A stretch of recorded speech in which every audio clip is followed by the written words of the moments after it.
Hello everyone, welcome back to the channel.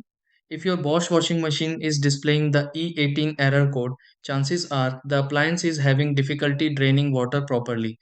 You may notice that the cycle stops unexpectedly, leaving water inside the drum and preventing the machine from finishing normally. The E18 error on a Bosch washing machine is commonly linked to drainage restrictions, filter blockages, or temporary system interruptions.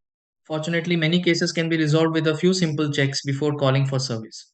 In this video, I'll walk you through several troubleshooting steps that may help clear the E18 error and restore proper operation to your Bosch washing machine. Try these.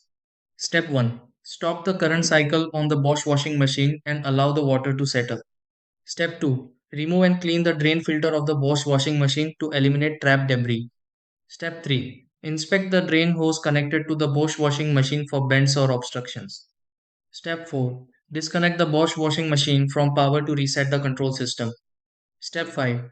Reconnect the Bosch washing machine and select a drain or spin program. Step 6. Observe the Bosch washing machine and verify that the E18 error code no longer appears.